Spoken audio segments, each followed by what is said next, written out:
You use AI every day.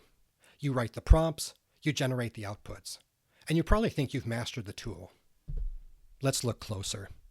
There's a massive difference between generating an answer and actually being capable. And right now, millions of smart professionals are unconsciously engineering their own cognitive decline. They think they're becoming hyper-productive. In reality, they're just surrendering their ability to think. Today, we stop outsourcing your intellect. I'm going to give you 3 specific frameworks to use AI differently, not to get faster answers, but to massively upgrade what you are actually capable of. Let's begin.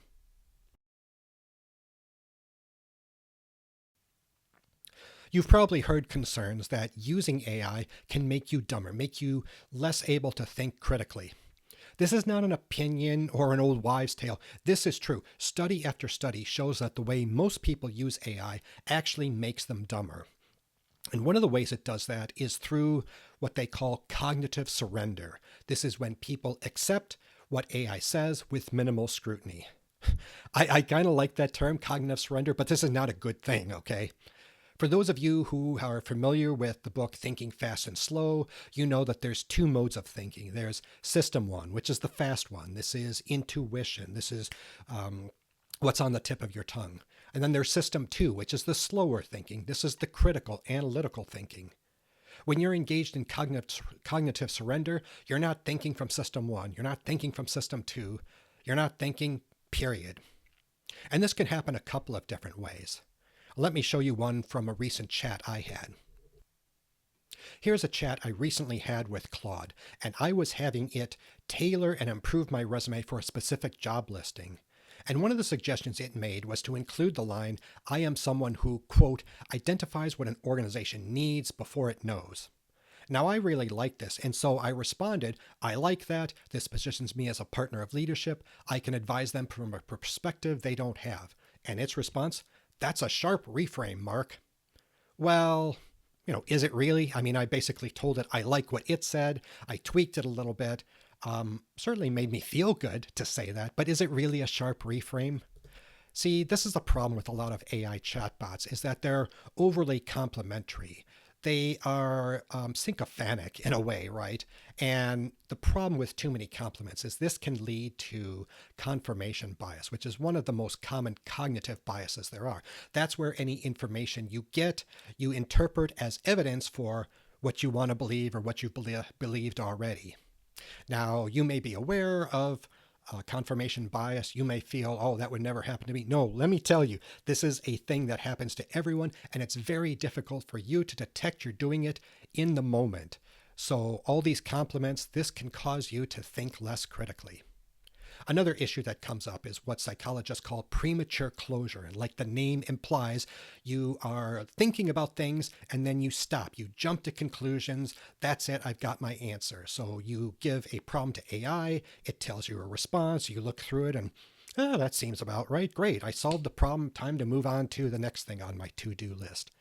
No, the problem is that whatever AI is giving you is a function of what you gave it, and you probably haven't given it nearly enough information yet for it to give you a real solid optimal answer. Another problem with premature closure is that the longer discussions you have, the more you might come up with new ideas. If you prematurely close a discussion, you rob yourself of that additional thinking. Another problem, very, very common, is jumping when you have a problem, immediately going to AI and having it do these things. You ask it a question, it comes up with some possible solutions, and then it's all too easy just to stick there and look at its ideas and assess them, what you like, what you don't like. The problem is there's only a finite set that it has given you, again, based on what you gave it. And if you were to do some thinking on your own, you would come up with things that it never could. You're missing that opportunity. So these are some of the problems. Let's look at now how we use AI to get smarter. One of the problems we had is that it's too eager to compliment, and that leads to confirmation bias. So what's the solution? Tell it to stop complimenting you and to push back with a critical eye. And so that's what I do. I tell it that I want it to find flaws in the way I think, locate assumptions that I'm making, which may not be true, and identify things that I might be overlooking. So I will enter in my thoughts and it will respond back with some of these concerns. I will look at it, I'll adapt what I said, what I thought, give it back to it, and then it's got more concerns, more complaints. And we do this in iterative fashion. After a couple of turns, I've come up with something pretty good. Now, you can add in just an instruction right in the chat for it to do this. I have found this to be so useful. I put this in what I refer to as my global instructions, and every chatbot has this. Unfortunately, they're all named something differently, but let me show you what this looks like in Gemini. You'll find this in Settings, Personal Intelligence, and Instructions for Gemini. And you see here, here's what it looks like. And this is what I've told it. These are standing instructions to do every chat I have with it. I am trying to stay a sharp and critical thinker. Whenever you see opportunities in our conversations, please push my critical thinking ability, unless I explicitly tell you not to. If my prompt is vague, ask me for additional info. I want you to provide frank feedback. I don't need you to compliment me. Please challenge and question me. And by putting that here in these instructions, it will do this every single time that I do any chat. Again, unless I explicitly say not to. Now, you may or may not want that. And if you don't want that every single time, another option is to use projects. Now, Claude and ChatGPT at time of recording both have projects. And what you do is that each project has a set of instructions like this. So any chat in that project and only in that project, it will do this for. So if you want to have it push back against only some of your chats, put that in a project. Any chat that's in that project, it'll push back. The others, it won't. This sort of pushback that AI is going to give you is critical to protect against confirmation bias. One of my pet peeves is that the popular narrative is that AI is there to make things easier and faster. Now, when you couple that with the fact that it says things confidently, it's all too easy to treat it as some sort of all-knowing oracle. And this can lead to premature closure. You tell it your problem, it gives you a solution. It seems about right. Okay, we're done. Time to move on to the next thing. That terminates the inquiry, you don't get an optimal solution, and you get robbed of the opportunity to think more about it yourself. So how do we solve that? Well, one approach is for you to think about the problem before actually sitting down to AI. And I did this recently. I have a really good friend. She's going through a hard time, and she asked me for ideas on how she can get out of the house and get her mind off the issues. So I sit down to my laptop, I'm about to fire up ChatGPT, and all of a sudden I say, wait, I should think about this first. So I take out pen and paper. Yeah, you remember those? And I start writing down some ideas of things she could do. And then, and only then, do I open up ChatGPT and give it the problem and say, come up with some ideas. And it does. So then I go through all its ideas and I say which ones I liked, which ones I don't like, and why. And then I also provided it with the ideas that I came up with independently and why I think those are good. And then I say, look, based on all this, come up with a new set of ideas. And it did. And they were way better. And my favorite was one where she is going to wander around. She lives in a big city.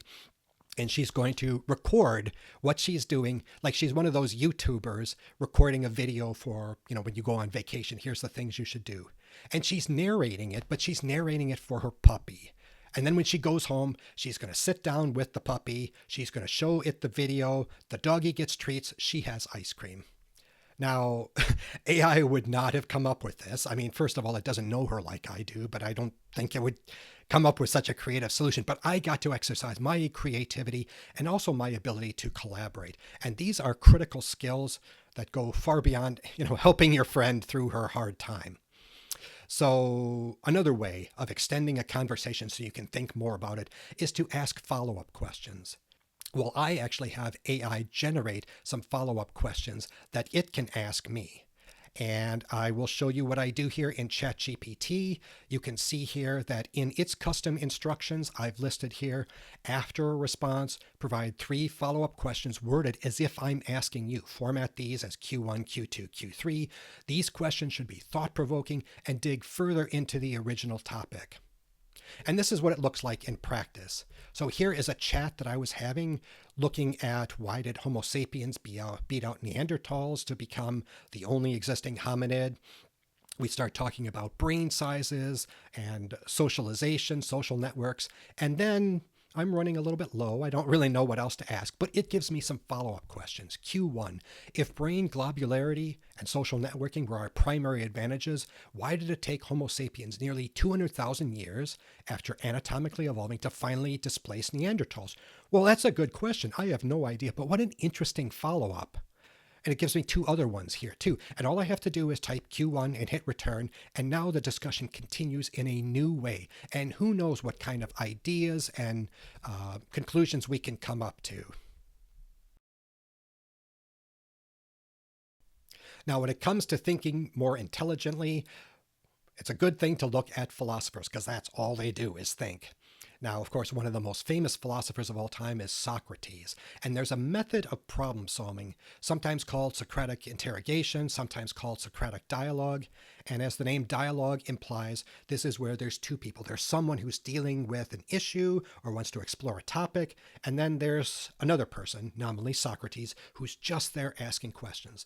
And so the first person is making statements, they're thinking through the problem, and all Socrates is doing is asking questions to clarify what the first person means, maybe point out flaws in their logic, and eventually, as they have this dialogue, the original person comes up with ideas or conclusions that they wouldn't have thought of by themselves.